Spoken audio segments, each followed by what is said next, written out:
প্রিয় দর্শক মণ্ডলী, একজন অহংকারী ব্যক্তির শেষ পরিণতি কি হয় যা আজকে আমরা এই ভিডিও থেকে দেখতে পারবো।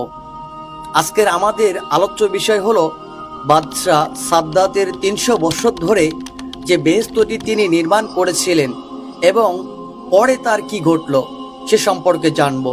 চলুন শুরু করা যাক। একদা সাদ্দাত তখন নবজাতক শিশু মায়ের সাথে জাহাজে করে গভীর সমুদ্র পাড়ি দিয়েছে। সাদ্দাতের বয়স তখন 2 দিন অথবা 3 দিন হবে। জাহাজ যখন সমুদ্রের মাঝে গেল তখন হঠাৎ প্রবল বেগে ঝড় বৃষ্টি শুরু হয়ে গেল আর এই জাহাজটি গভীর সমুদ্রে ডুবে যাচ্ছিল। সাদ্দাতের মা জাহাজের একটি কাঠ ভাসতে দেখে মা খুব কষ্ট করে শিশুটিকে নিয়ে সেই কাঠে ভাসতে লাগলো এবং জাহাজের সবাই মারা গেল, কিন্তু সাদ্দাত এবং তার মা দুজনেই বেঁচে রইল। বিশাল এই সমুদ্রের মাঝে সাহায্য করার মতো তাদের কাছে কেউ নেই এক আল্লাহ রব্বুল আলামিন ছাড়া। শিশুটির কথা ভাবতেই মায়ের চোখ দিয়ে জল বেরিয়ে গেল। কিভাবে বাঁচাবে এই শিশুকে সে কিছুই বুঝতে পারছেন না। অস্থিরতার কালো মেঘ ছেয়ে যায় তার সমস্ত হৃদয়ে। এমন সময় আল্লাহ রব্বুল আলামিন আজরাইল ফেরেশতাকে ডেকে বলল, হে আজরাইল, যাও ওই গভীর সমুদ্রের মাঝে মা ও শিশু দুজনেই বেঁচে আছে, তাদের মধ্য থেকে এখনই মায়ের জান কবজ করে নাও। এবং আজরাইল ফেরেশতা আল্লাহ পাকের হুকুম পাওয়া মাত্রই বিশাল সেই সমুদ্রের মাঝে এসে দেখলো যে তার মা শিশুকে আদর করছে, দুধ খাওয়াচ্ছে, শিশুকে বাঁচানোর আপ্রাণ চেষ্টা করছে। এটা দেখে আজরাইল ফেরেশতার একটু দুঃখ হলো। সে মনে মনে বলল, হে আল্লাহ, এখনই তো মায়ের জান কবজ করব, কিন্তু এই শিশুটির কি হবে? তারপর এক বুক ব্যথা নিয়ে মায়ের জানটি কবজ করে আজরাইল ফেরেশতা চলে এলো। আল্লাহ তাআলার আদেশে সমুদ্র শান্ত হয়ে গেল। শিশুটি ভাসতে ভাসতে সমুদ্রের কিনারায় এক জঙ্গলের ধারে এসে পৌঁছালো। শিশুটি কান্না করছে। তখন তার খুব খিদে পেয়েছে। এই জঙ্গলে ছিল বিশাল বাঘ ও বাঘিনী। তাদের বাচ্চা হয়েছিল, কিন্তু তাদের বাচ্চাগুলো কেউ বেঁচে নেই। আল্লাহ তাআলা আদেশে বাঘ শিশুটির দিকে এগিয়ে এলো। শিশুটিকে দেখে বাঘেরও এত মায়া হলো যে শিশুটিকে বাঘ দুধ পান করালো। এভাবেই সেই দিন অতিবাহিত হয়ে গেল। পরের দিন একজন জেলে মাছ ধরার উদ্দেশ্যই ওই জঙ্গলের পাশ দিয়ে যাচ্ছিল। এমন সময় হঠাৎ করে তার চোখ গেল ওই শিশুটির দিকে। দেখে তার খুব মায়া হলো। সে বলতে লাগলো, হে আল্লাহ, কি সুন্দর দেখতে এই বাচ্চাটি। জানি না এই বাচ্চাটি কার, এমন জায়গায় কিভাবে বাচ্চাটি বেঁচে আসছে। তার তো খাবার কিছু নেই, জানি না কোন মায়ের এই সন্তান।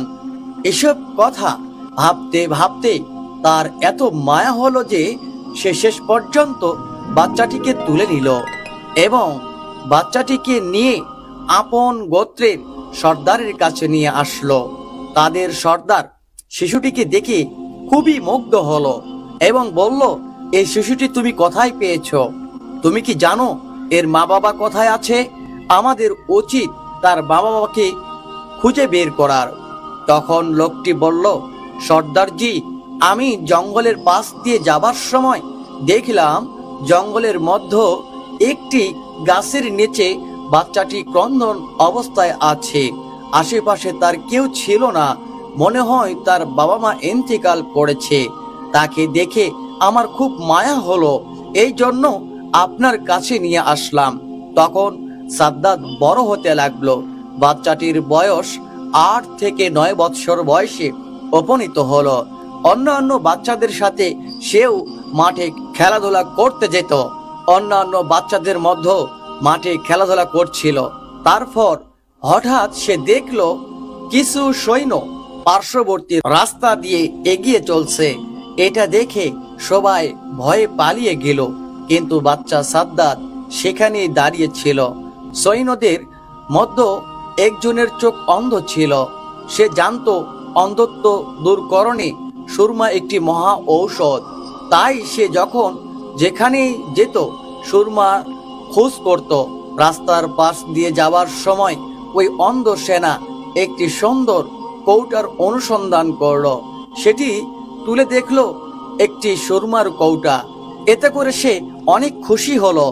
সৈন্যটি কৌটা খুলে তার চোখে সুরমা লাগাতে যাবে, এমন সময় আরেকজন সৈন্য এসে বলল, আপনি চোখে লাগানোর আগে সুরমাটি পরীক্ষা করুন, এই সুরমার মধ্যে ক্ষতিকর কিছু থাকতে পারে। তখন সে বলল, কিভাবে পরীক্ষা করব? এবার অন্য একজন সৈন্য এসে বলল, ওই দেখুন, ওই বাচ্চাটি দাঁড়িয়ে রয়েছে, ওকে দিয়ে পরীক্ষা করুন। এবার ওই সৈন্যটি তাকে বলল, তুমি এখানে দাঁড়িয়ে আছো কেন? এদিকে এসো। বাচ্চাটি তাদের ভয় না করে এগিয়ে এলো এবং বলল, আমাকে ডেকেছেন কেন? আমি তো কিছু করিনি। সেই জন্য সৈন্যটি বলল, এই সুরমাটি তুমি চোখে লাগাও। তো বাচ্চাটি ভয় না করে সুরমাটি চোখে দিল। সুরমা চোখে দেওয়ার মাত্রই তার অন্তর্চক্ষু খুলে গেল। দুনিয়ার সমস্ত বস্তু তার দৃষ্টিগোচর হতে লাগলো। এমনকি জমিনের নিচে থাকা সমস্ত স্বর্ণ, রূপা, হিরে আরো সমস্ত দামি দামি অজানা তথ্য সে দেখতে পেল। বাচ্চাটি খুবই চালাক। শুধু চালাক নয়, প্রতারকও। বাচ্চাটি মনে মনে বলল, এসব কথা এদেরকে বলা যাবে না, আমাকে অন্য কিছু বলতে হবে। অন্যদিকে এক সৈন্য বলল, কি ব্যাপার, তুমি কিছুই বলছো না কেন? কি হয়েছে তোমার? আর তখনই বাচ্চাটি মিথ্যা অভিনয় করে কাঁদতে কাঁদতে বলল, সুরমা লাগানোর ফলে চোখে মারাত্মক ব্যথা অনুভব হচ্ছে, আমার চোখ জ্বলে যাচ্ছে। এখন আমি কি করব? আপনারা আমাকে কি চোখে দিয়েছেন? এই কথা শুনে একজন সৈন্য অন্ধ ওই সৈন্যকে বলল, মনে হয় সুরমাই কোনো ভেজাল মিশ্রিত আছে, এটা ওই আসল সুরমা নয়। এরপর তারা সুরমার কৌটা ফেলে ভয়ে ওই স্থান ত্যাগ করে চলে গেল। বাচ্চাটি দ্রুত ওই সুরমার কৌটা নিয়ে বাড়িতে চলে এসলো। বাড়িতে এসে তার বাবার নিকট বলল, বাবা, আমি এমন এক জিনিস পেয়েছি যেটা দিয়ে খুব তাড়াতাড়ি আমরা রাজা হয়ে যাব। তখন তার বাবা বলল, কি এমন পেয়েছো? তখন বাচ্চাটি বলল, বাবা, আমি এমন এক সুরমা পেয়েছি যেটা চোখে লাগালে জমিনের নিচে সমস্ত স্বর্ণ, রূপা, হীরা, মণি, মুক্তা সবকিছু দেখতে পাই। তখন বাবা বলল, বড় আনন্দের কথা শোনালে বাবা, তোমার কোনো ভয় নেই, আমার অনেক লোকজন আছে, আরো আছে অসংখ্য ঘোড়া ও গাধা। তুমি চোখে সুরমা লাগিয়ে চলো। তুমি যখনই স্বর্ণ, রূপা, খাজনা দেখতে পাবে তখনই আমাদেরকে বলবে, আমরা উঠিয়ে নিব। এভাবেই 10 বৎসর বাচ্চাটি যখন পূর্ণ যুবকে পরিণত হলো, তখন হঠাৎ একদিন সর্দারের মৃত্যুবরণ করলো। সর্দারের মৃত্যুর কিছুদিন পর একজন লোককে বলল, এখন আমাদের সর্দার কে হবে? অপর দিকে থাকা একজন ব্যক্তি বলল, যেহেতু আমাদের সর্দার তাকে লালন পালন করে বড় করে তুলেছে, তাই এই যুবককে সর্দার বানানো হোক। সবার অনুমতিতেই এই যুবককে সর্দার করা হলো। কিছুদিন পর যুবক সাদ্দাত অনেক অহংকারী হয়ে গেল, কারণ তার কাছে প্রচুর ধন সম্পদ ছিল। সে কারো পরোয়া করত না, এমনকি দেশের বাদশাকেও সে পরোয়া করত না। এভাবেই কয়েক বছর তার প্রশিক্ষণ প্রাপ্ত সৈন্য দ্বারা দেশের বাদশাকে পরাজিত করে সে নিজেই দেশের বাদশার সিংহাসনে আরোহণ করলো। এক রাষ্ট্রীয় ক্ষমতা নিজের হাতে তুলে নিল। এক সময়ের অসহায়ের বাচ্চা আজ দেশের রাষ্ট্রপ্রধান। একদিন বাদশাহ সাদ্দাত তার রাজদরবারের উজির, নাজির, মন্ত্রী এবং সমস্ত কর্মচারীকে ডেকে বলল, আমার ধন দৌলত, সোনা, রূপা, হিরে, ঘোড়া, হাতি, গাধা সহ কোনো জিনিসের অভাব নেই। আমার যেরকম সুন্দর চেহারা, ধন সম্পদ আছে, তাতে কি আমি খোদা হওয়ার উপযুক্ত নই? তখন সেখানে উপস্থিত থাকা মন্ত্রী, উজির, নাজির সকলেই একসাথে বলল, নিশ্চয়ই, এত যার ধন দৌলত, দালান কোঠা, হাতি ঘোড়া সবই তো আছে, তুমি যদি খোদা না হও তাহলে এই দুনিয়ায় খোদা হওয়ার উপযুক্ত আর কি? তখন বাদশাহ সাদ্দাতের আরো অহংকার বেড়ে গেল। সে তখন বলল, কাল থেকে এই দেশে কোনো মানুষই যেন গাছ, প্রজা বা পাথর মূর্তি পূজা না করে, সবাই যেন বাদশাহ সাদ্দাতকে পূজা করে। হযরত হুদ আলাইহিস সালাম বললেন, আল্লাহ পরম করুণাময়, তিনি আপনাকে দুনিয়ায় সুখে রাখবেন এবং মৃত্যুর পর আপনাকে বেহেশত থাকতে দিবেন। এই কথা শুনে বাদশাহ সাদ্দাত হা হা করে হেসে উঠল এবং বলল, রেখে দাও তোমার আল্লাহর বেহেশতের কাহিনী। এমন আজগুবি গল্প কতই না শুনেছি। হযরত হুদ আলাইহিস সালাম বললেন, এগুলো কোনো মিথ্যা গল্প নয়, এগুলো সত্যি। আল্লাহ তাআলার এমন অপরূপ বেহেশত তোমার কি পছন্দ হয় না? তখন সাদ্দাত অহংকার করে বলে উঠল, আমি তোমার আল্লাহর কাছে মাথা নত করব কেন? তখন সাদ্দাত অহংকার করে বলে উঠল, আমি তোমার আল্লাহর কাছে মাথা নত করব কেন? আমি কি তোমার আল্লাহর মতো বেহেশত তৈরি করতে পারি না? আমার তো কোনো কিছুর অভাব নেই। তখন হযরত হুদ আলাইহিস সালাম বললেন, বাদশাহ সাদ্দাত, তোমার মাথা সত্যি খারাপ হয়ে গেছে, না হলে তুমি এমন কথা কেন বলবে? আল্লাহ যা করতে পারে তা পৃথিবীর কোনো মানুষই করতে পারবে না। আল্লাহ তাআলা যা করেন তা পৃথিবীর মানুষের কারো ক্ষমতা নাই তা করার জন্য। আর তখন অহংকারী সাদ্দাত হেসে উঠে বলল যে, মূর্খরা এমন কথা বলে, আমি নিশ্চয়ই পারবো। আমার টাকা পয়সা, কর্মচারী কোনো কিছুর অভাব নেই। আমি তোমার আল্লাহর মতো একটি বেহেশত বানিয়ে দেখাবো। কিছুদিন পর বাদশাহ সাদ্দাত তার সমস্ত উজির, নাজির, মন্ত্রী এবং কর্মচারীকে ডেকে বললেন যে, আমি দুনিয়াতে বেহেশত তৈরি করার সংকল্প করছি, সুতরাং তোমরা উপযুক্ত জায়গার সন্ধান করো। দিন রাত পরিশ্রম করে 300 বৎসর ধরে বেহেশত তৈরি করা হলো। অনেক ঐতিহাসিকদের মতে সেটি বিচিত্র, কারুকার্যময় এবং অপূর্ব সুন্দর হয়েছিল। যেদিকে নজর দেওয়া যায় সেদিকেই অপরূপ সুন্দর ছিল। চারদিকে কারিগরদের শ্বেত পাথরের অপূর্ব কার্য, রাজমহলের চারিধারে হাজার হাজার ঝাড় লণ্ঠন ঝুলছে, কিন্তু আলোর দরকার হয় না। অন্ধকার রাতে সেই ঘরগুলো চাঁদের আলোর মতো স্নিগ্ধ, উজ্জ্বল, মণিমুক্ত। খচিত ঘরের মেঝে সজ্জিত রয়েছে, মেঝের ওপরে রয়েছে নানান রকমের সুন্দর সুন্দর ফুলদানি। ঘরের চারদিক থেকে আতর, গোলাপ, মেশক, আম্বরার খুশবু ছড়াচ্ছে। মহলের চারপাশে বাগান, ওই বাগানে রয়েছে সোনা রূপা গাছ, নানান রকমের কারুকার্যময় পাথর দিয়ে তৈরি ভ্রমর ও মৌমাছিগুলো এমন সুন্দরভাবে নির্মিত যে দেখলে মনে হবে তারা সত্যি সত্যি ফুলের উপর বসে মধু পান করছে। আর এই সকল গাছের নিচ দিয়ে কুলকুল শব্দ করে বয়ে চলছে গোলাপ পানির নহর। বেহেশতে প্রবেশের নির্ধারিত সময় উপস্থিত, সকল প্রকার প্রস্তুতি সম্পন্ন। বাদশাহ শাহী পোশাকে সজ্জিত হয়ে তার মন্ত্রী, উজির, নাজির, কর্মচারী সমস্ত লোকজনকে নিয়ে বেহেশতে প্রবেশের জন্য এগিয়ে চলল।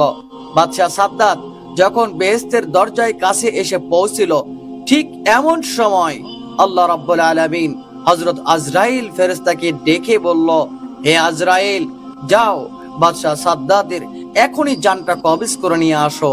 দুনিয়ার বুকে বেহেশত বানানোর আশা আকাঙ্ক্ষা তার চিরতরে মিটিয়ে দাও। আল্লাহ রাব্বুল আলামিনের হুকুম পাওয়া মাত্রই হযরত আজরাইল ফেরেশতা সাদ্দাতের সেই বানানো বেহেশতের দরজায় একটি সুন্দর যুবক সেজে দাঁড়িয়ে রইল। যুবক উত্তরে বলল, আমি মালাকুল মউত আজরাইল ফেরেশতা। সাদ্দাত ক্রোধে উদ্যম হয়ে উঠল, চিৎকার করে বলল, সাবধান, আমার সঙ্গে তামাশা করো না। কিন্তু কি আশ্চর্য বিষয়, সে এখানেই পাথরের মতো থমকে রইল। সে শিশুর মতো অসহায়ভাবে হাউমাউ করে কেঁদে উঠল, মিনতি করে হাত জোর করে পায়ে ধরে বলে উঠল, সামান্য সময় দাও হে আজরাইল, অনেক সাধ করে বহু বৎসর ধরে আমি বেহেশত তৈরি করেছি, একটু সামান্য দেখার সুযোগ করে দাও। তীব্র গর্জন করে হযরত আজরাইল ফেরেশতা বলল, খবরদার, এক পাও এগিয়ে আসবে না। সাদ্দাত হাউ মাউ করতে শুরু করে দিল। সেই অবস্থাতেই হযরত আজরাইল ফেরেশতা তার জান কবজ করে চলে গেল। তারপর হঠাৎ একটা ভয়ঙ্কর এবং ভীষণ আওয়াজের মাধ্যমে সাদ্দাতের তৈরি সেই স্বাদের বেহেশত একেবারেই মাটির সঙ্গে মিশে গেল। একদিন হযরত আজরাইল ফেরেশতা আল্লাহর দরবারে উপস্থিত হয়ে বললেন, আপনার নির্দেশে আমি মানুষটাকে জান কবজ করে থাকি, এতে আমার কোনো দয়া মায়া লাগে না। তবে দুটি মানুষের জান কবজ করার সময় আমার একটু মায়া হয়েছিল। তার মধ্যে একজন হলো ওই মহিলা যে বিশাল সমুদ্রের মাঝে জাহাজ ডুবে যাওয়ার পর আপন শিশু কিনা একটি কাঠের ওপর ভেসছিল, আর তখনই আপনি তার জান কবজ করার জন্য আমাকে নির্দেশ দিয়েছিলেন। আমার তখনই ওই বাচ্চাটির জন্য বড় মায়া হয়েছিল। আর আরেকজন হলো এই বাদশা কয়েক বছর ধরে সাধনা করে একটি মনোরম বেহেশত বানিয়েছিল। অতঃপর সে যখনই ওই বেহেশতে প্রবেশ করতে গেল, ঠিক তখনই আমাকে আপনি জান কবজ করার আদেশ দিলেন। আমার তখনই বড় খারাপ লাগছিল, এবং এই জন্য যে সে তার নির্মিত বেহেশতকে এক পলকের জন্য দেখে যেতে পারল না। হযরত আজরাইল ফেরেশতার এমন কথা শুনে আল্লাহ রাব্বুল আলামিন বললেন, হে আজরাইল, যে বাদশার জন্য তোমার মায়া দয়া হলো, যার জন্য তুমি আফসোস করছো, সেই তো ওই শিশুটি বিশাল সমুদ্রের মাঝে জাহাজ ডুবে যাওয়ার পর যার মায়ের জান কবজ করতে তোমার মায়া হয়েছিল। হে আজরাইল, তুমি জানো না সে শিশুটি বড় হয়ে আমার নাফরমানি করেছে, অহংকার করে আল্লাহ তাআলাকে অস্বীকার করেছে, আল্লাহর হুকুমের বিরোধিতা করেছে। তাই আমি তার বেহেশতে পা রাখার সুযোগ দেইনি, বরং তার ভেতরে প্রবেশের আগেই সব ধ্বংস করে দিয়েছি। প্রিয় দর্শক মণ্ডলী, আমরা তাই কেউ কখনো অহংকার করব না। আমরা কখনো আল্লাহ তাআলার সঙ্গে আমরা নাফরমানি করব না। আল্লাহ রাব্বুল আলামিন তাআলা আমাদের সকলকে ঈমানের হালতে রাসূলুল্লাহ সাল্লাল্লাহু আলাইহি ওয়াসাল্লামের সুন্নাত তরিকায় আমাদের জীবন যাপন করার তৌফিক দান করুক। আল্লাহুম্মা আমিন। প্রিয় দর্শক মণ্ডলী, আজকের এই গল্পটি আপনাকে কেমন লেগেছে তা অবশ্যই কমেন্ট করে জানাতে ভুলবেন না। আর অবশ্যই যারা এখনো আমাদের চ্যানেলটি সাবস্ক্রাইব করেননি, এক্ষুনি চ্যানেলটি সাবস্ক্রাইব করে নিন। ভালো থাকবেন, সুস্থ থাকবেন। দেখা হবে অন্য একটি ভিডিও নিয়ে। আসসালামু আলাইকুম ওয়া রাহমাতুল্লাহি ওয়া বারাকাতুহু।